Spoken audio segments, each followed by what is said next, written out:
All right, my name is Tacha Shishke, Red Elk. As all people, as you can see, I'm as white as a doughboy. I cannot help choosing the parents. It was not my doing. It was the Creator, nor can any of us help. It is the Creator's doing. And I will start this off by saying I do not want anyone to believe a word I say. I want you to pray about it. I want you to talk to Daddy, the Creator, whatever you call him or her or it. Or if you're an atheist and have no God, you're full of crap. But I'll explain that. But I want you to know in your hearts if I'm telling truth or not. Check, check, check. The world is in the mess it is because we haven't checked. We have been too damn lazy. We've let others do it, run on our government.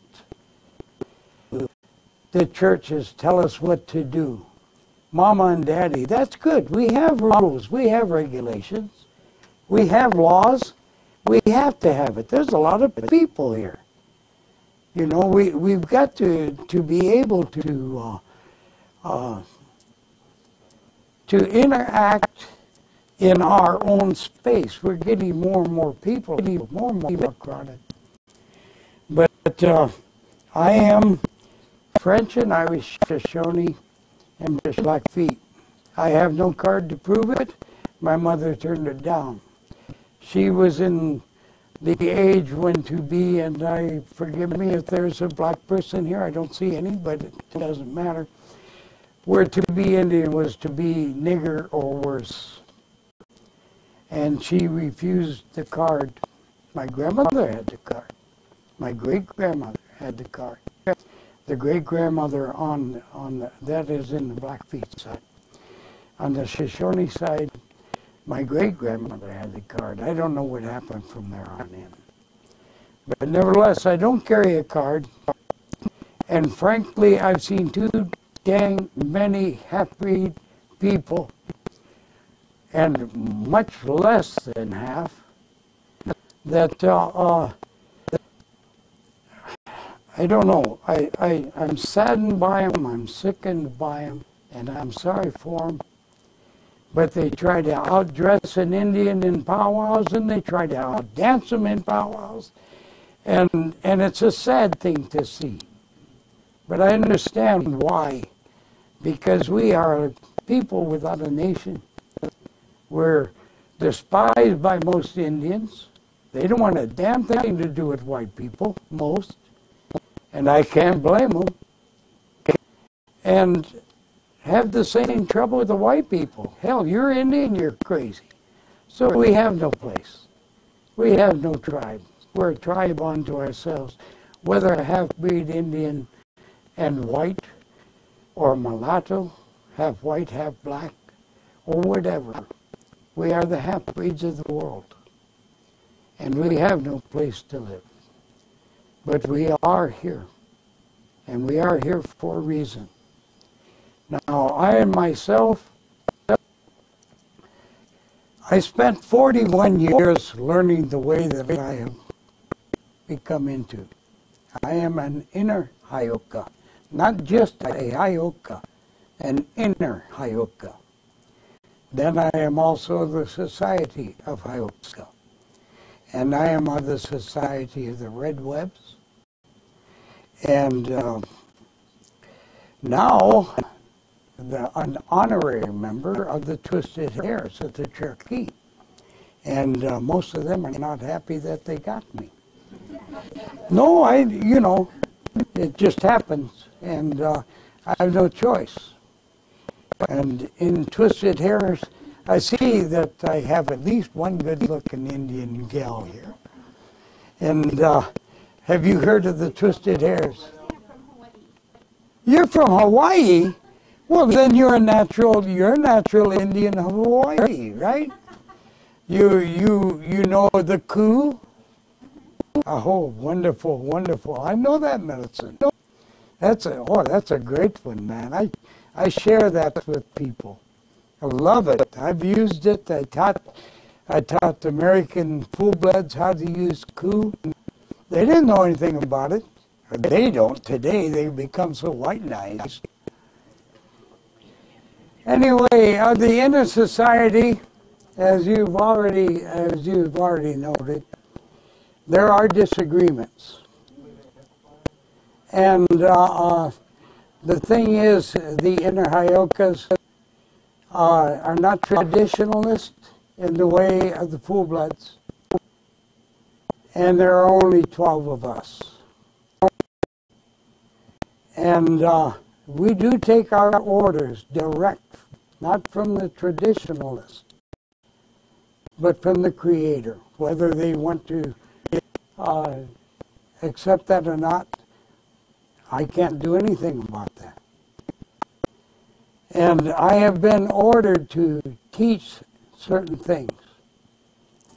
To teach that we are one and have abilities beyond your imagination.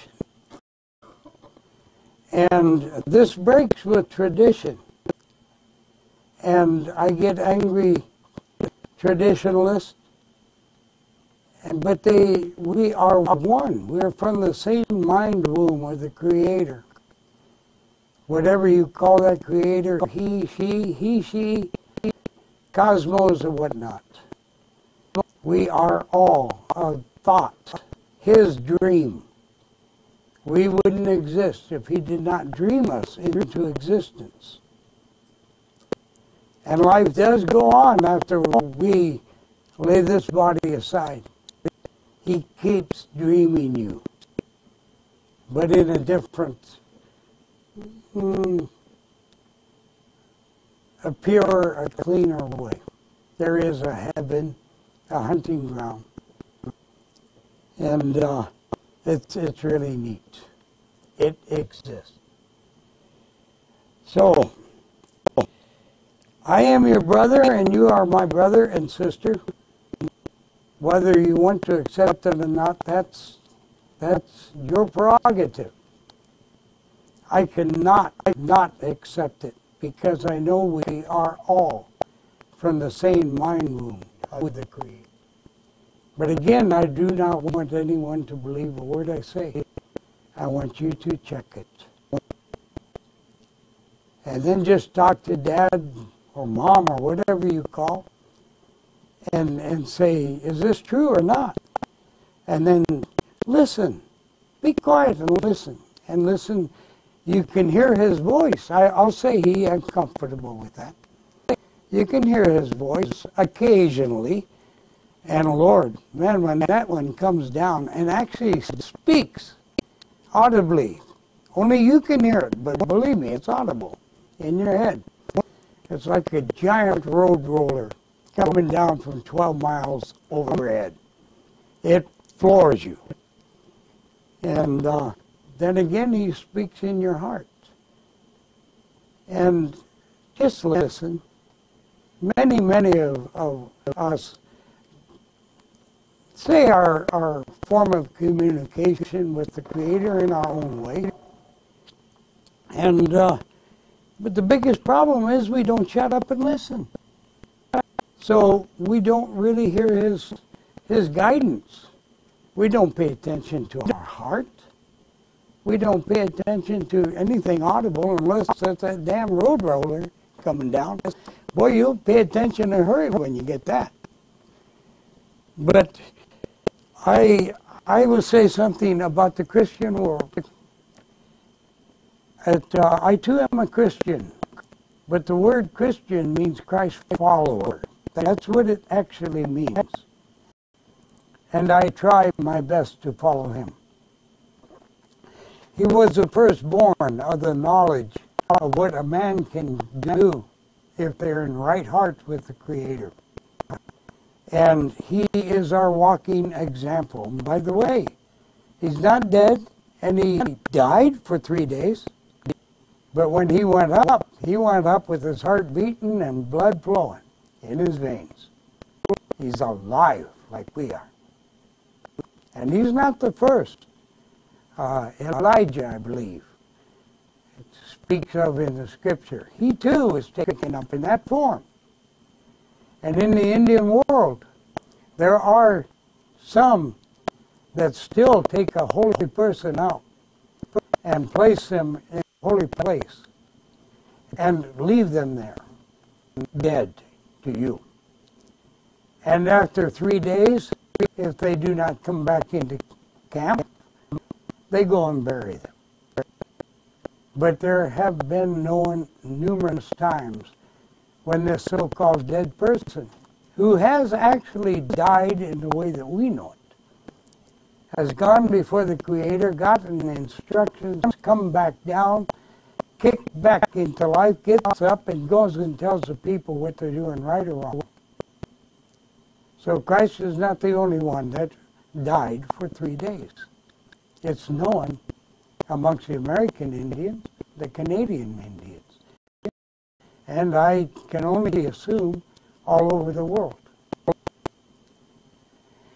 Oh, I don't know what to talk about. I don't know what people are expecting of me. I do know this. You are all loved by the great Creator. And if anyone heard, and I assume most, if not all, did this last time when I really jumped on everybody in the world, that you're here because our Creator wanted you specifically.